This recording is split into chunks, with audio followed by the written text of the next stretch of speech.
बिस्मिल्लाहिर्रहमानिर्रहीम। अस्सलाम वालेकुम। स्कैबीज़ खारिश की वो बीमारी है जिसके साथ इंसान का ताल्लुक बहुत पुराना है। सदियों पुरानी किताबें उठा के देख लें, उन सब में स्कैबीज़ का जिक्र आता है। स्कैबीज़ एक पैरासाइट की वजह से होती है, एक कीड़े की वजह से होती है, और जो आपकी स्किन के और आपकी जिल्द के ऊपर रहता है, और जिसको सरकोपिटीज स्कैबीज़ कहते हैं। और ये आपकी जिल्द के ऊपर जिंदा रहता है। अगर इसको जिंदा रहना है तो इसको जिंदा स्किन चाहिए होती है। अंडानुमा इसका स्ट्रक्चर होता है, और इसकी छोटी छोटी टांगें भी होती हैं, और इसमें सकर्स लगे होते हैं जो आपके जिस्म के ऊपर चिपक के रहता है और आप में खारिश की बीमारी पैदा करवाता है। और इस कीड़े को जिंदा जिल्द चाहिए होती है अपने आप को जिंदा रखने के लिए और अपनी नस्ल को आगे बढ़ाने के लिए। इस कीड़े की जो फीमेल पैरासाइट होती हैं वो भी जिल्द के अंदर रहती हैं और जिल्द के ऊपर छोटी छोटी टनल बनाती हैं जो आपको नज़र भी आती हैं और आपको महसूस भी होती हैं।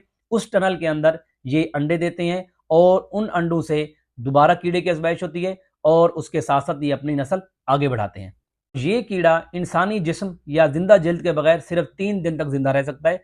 3 दिन से ज़्यादा जिंदा नहीं रह सकता। और अगर स्कैबीज़ की अलामत की बात की जाए तो सबसे बड़ी अलामत इसकी खारिश का होना है, जो कि आपको मीठी खारिश महसूस होती है, और बिलखसूस ये स्किन फोल्ड के ऊपर आपको ज़्यादा महसूस होती है। जिस तरह के हाथों के फोल्ड हैं, आपके आर्म्स के फोल्ड हैं, आपके जो प्राइवेट पार्ट्स हैं, ये उन जगहों में बहुत ज़्यादा होती है। और बिलखसूस जो आपको खारिश है वो रात के टाइम बढ़ जाती है और दिन में कम हो जाती है। और रात के वक्त आपको अपने हाथों के ऊपर और अपने पाँवों के ऊपर टनल महसूस होती हैं, जिनके अंदर फीमेल पैरासाइट मौजूद होती है जो अंडे देती है, और उनसे मजीद बच्चे पैदा होते हैं। अगर बात करें कि ये स्कैबीज़ कैसे होती है या इसकी ट्रांसमिशन कैसे है, जब किसी एक शख्स को स्कैबीज़ है, आप उसके पास रहते हैं, उसके साथ बेड शेयर करते हैं, अपने टॉवल शेयर करते हैं, सोने की चादर शेयर करते हैं या कपड़े शेयर करते हैं, तो ये स्कैबीज़ एक शख्स से दूसरे शख्स में मुंतकिल हो जाती है। स्कैबीज़ को ऑलमोस्ट 1 हफ्ता लग जाता है एक शख्स से दूसरे शख्स मुंतकिल होने के बाद अलामात ज़ाहिर करने में। अगर आपका किसी ऐसे शख्स के साथ क्लोज कंटेक्ट हुआ है जिसको स्कैबीज़ थी, तो आपके अंदर अलामात आने में तकरीबन 6 से 8 दिन लग सकते हैं।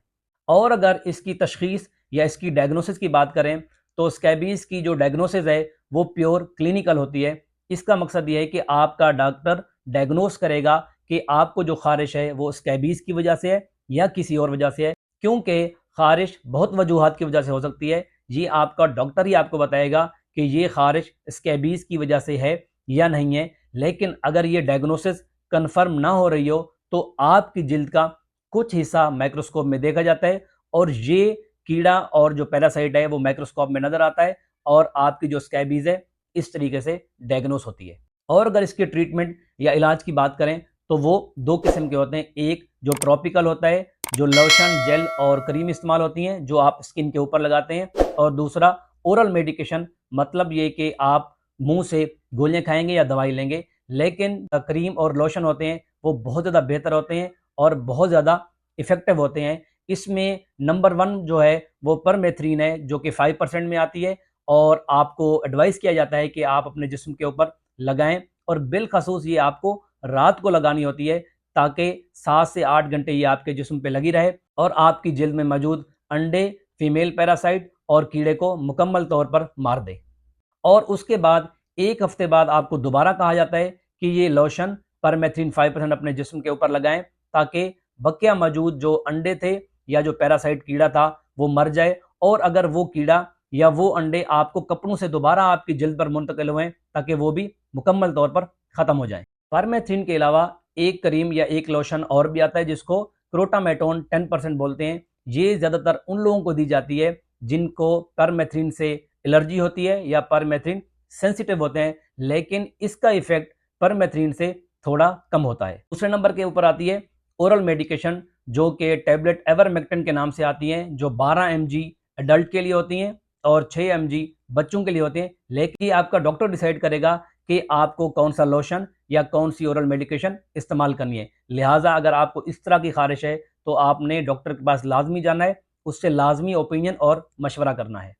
एवरमेक्टिन की एक गोली खाने के बाद अगले हफ्ते दोबारा आपको एक गोली दी जाती है, ताकि आपके जिस्म में अगर दोबारा इसके अंडे मौजूद हैं या चादरों और कपड़ों से आपके अंदर दोबारा से वो कीड़ा या पैरासाइट आ गया है वो भी मुकम्मल तौर पर ख़त्म हो जाए। यहाँ पर एक चीज़ लाजमी समझना है कि परमेथ्रिन और एवरमेक्टिन के इस्तेमाल के बाद भी खारिश ख़त्म नहीं होगी, लेकिन आपने घबराना नहीं है। ये तकरीबन 1 हफ्ता लेगी मुकम्मल खारिश ख़त्म होने के लिए। इस दौरान आपको ज़्यादा खारिश महसूस हो रही है तो आप एंटी हिस्टामिन इस्तेमाल कर सकते हैं, जो कि एंटी एलर्जिक मेडिसन है। और इसके साथ साथ आपने अपने कपड़ों को वॉश करना है गर्म पानी के साथ, टॉवल को, अपनी बेडशीट को, और ऐसी चीज़ें जिनको आप वॉश नहीं कर सकते आप उनको 2 से 3 दिन के लिए धूप में रखेंगे, क्योंकि ये कीड़ा या ये पैरासाइट 3 दिन से ज़्यादा इंसानी जल्द के बगैर जिंदा नहीं रह सकता। आखिर में अगर ये समझें कि ये कीड़ा या ये पैरासाइट किन लोगों में ज़्यादा पाया जाता है, पहले नंबर पे ये है कि ऐसे लोग जो इम्यूनो कम्प्रोमाइज़ होते हैं, दूसरे ऐसे लोग जो कंजस्टेड इलाकों में रहते हैं जहाँ पे बहुत ज़्यादा आबादी होती है,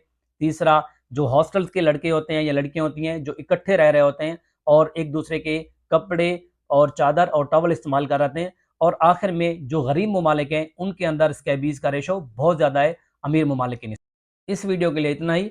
अगर वीडियो पसंद आई तो इसको लाइक करें, अपने दोस्तों में शेयर करें। चैनल पे आने का शुक्रिया।